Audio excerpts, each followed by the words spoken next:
Bismillahirrahmanirrahim. Assalamualaikum warahmatullahi wabarakatuh. Kembali lagi bersama saya Sylvia, mahasiswi aktif dari Program Studi Pendidikan Sejarah Kampus STQ PGRI Sumatera Barat. Saya merupakan peserta dari Credit Learning UNAN. Nah, seperti biasa ya teman-teman, pada video kali ini saya akan mereview sebuah karya, baik itu berupa buku, jurnal maupun novel sekalian. Nah, pada video kali ini saya akan mereview sebuah jurnal yang ditulis oleh salah satu staf pengajar di Universitas Indonesia. Nah, jurnal ini berjudul Iklan Lampau Indonesia dalam Wujud Komik.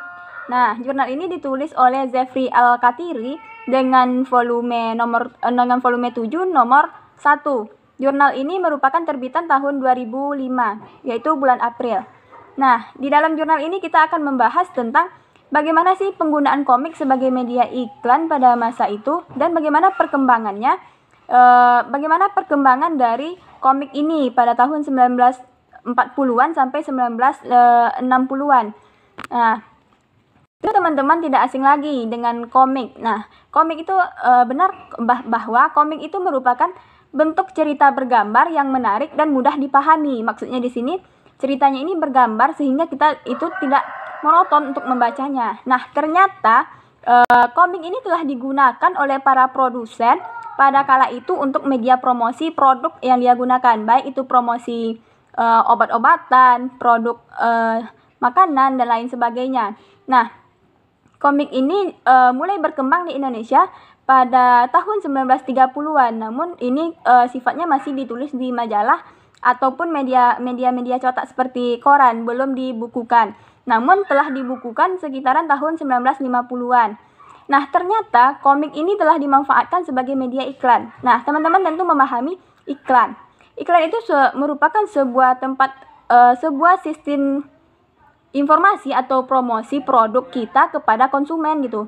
Nah, produsen tersebut kan telah melihat ternyata komik ini memiliki keuntungan yang besar dalam media promosi produk yang dia gunakan gitu. Sebenarnya media komik sebagai media iklan ini telah berkembang di negara-negara lain terlebih dahulu seperti Amerika, Inggris, dan negara besar lainnya di Eropa gitu. Nah, karena di Eropa telah berkembang dari 1930-an, maka perkembangan itu juga berefek samping ke Indonesia, sehingga di Indonesia juga mulai berkembang pada mulai dari tahun 1940-an gitu. Kemudian komik ini juga ditulis dengan unsur-unsur kebahasaan yang pas gitu.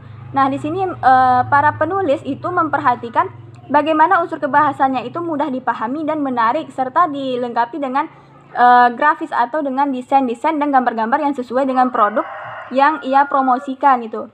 Nah, untuk media iklan ini, komik ini akan dipromosikan secara paksa. Nah, paksaan di dalam artian di sini yaitu para produsen tersebut akan meletakkan atau akan memposisikan iklan komik ini pada koran. Contohnya di dalam iklan tersebut kan mereka memuat berita nih. Nah, kemudian di sela-sela berita tersebut dia memasukkan unsur komik ini secara gambarnya itu bersifat besar gitu.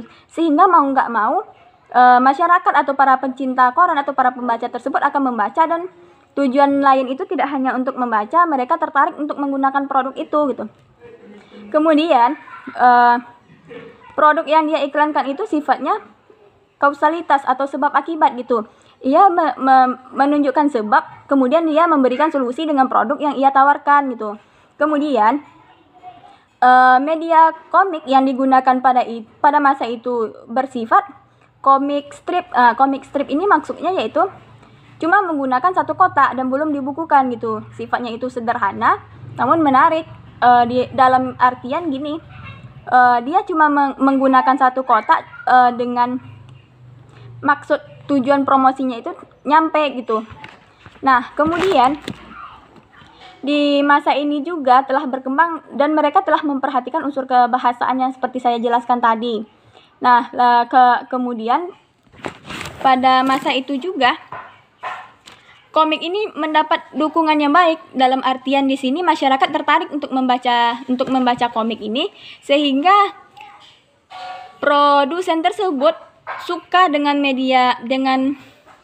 dengan media promosi yang seperti ini gitu, sehingga tidak hanya itu, produsen juga menyesuaikan dan memperhatikan media promosi yang ia gunakan ini sesuai dengan kultur masyarakat, sesuai dengan budaya, sesuai dengan stratifikasi, sesuai dengan pendidikan, serta sesuai dengan kondisi keuangan masyarakat. Siapa sih sasaran dari promosi yang ia gunakan gitu, sehingga nanti tidak hanya sebagai iklan semata, namun para konsumen itu tertarik untuk mengonsumsi produk yang dia ciptakan gitu.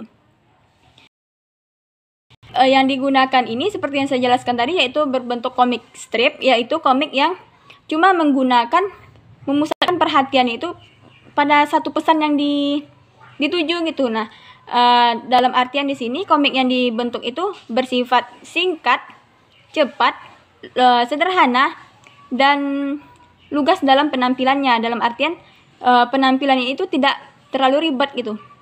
Nah, di dalam jurnal ini ada dianalisis, kalau nggak salah ada 10 contoh iklan yang iklan komik pada masa lampau ini. Ini juga bersumber dari koran-koran sezaman gitu. Nah, aspek yang mendasar di dalam komik ini yaitu objek yang ditawarkan. Nah, dalam artian di sini yaitu bagaimana sih komik tersebut bisa mempromosikan objek, mempromosikan produk yang dia tonjolkan nanti sampai ke masyarakat, sampai kepada para pembaca gitu. Sehingga modal yang digunakan itu ya konvensional dan mendasar, harus adanya sebab akibat. Jadi dia itu memberi solusi dari permasalahan yang ia ceritakan gitu. Bahkan di dalam komik ini mereka juga menggunakan tokoh-tokoh tertentu sebagai grafis atau desain gambarnya, sehingga dibentuk semenarik mungkin gitu. Nah, ternyata komik ini tidak hanya untuk hiburan, dan orang-orang telah berpikir pada masa itu bahwa dengan komik ini kita bisa loh mempromosikan produk, baik itu berupa sabun, obat-obatan, dan produk-produk lainnya gitu. Nah, baiklah teman-teman, pada review video kali ini cuma itu yang bisa saya sampaikan. Jika teman-teman penasaran dengan jurnal ini, teman-teman bisa cari di internet. Nah, baiklah, mohon maaf atas kekurangan. Assalamualaikum warahmatullahi wabarakatuh. Sampai jumpa pada video berikutnya.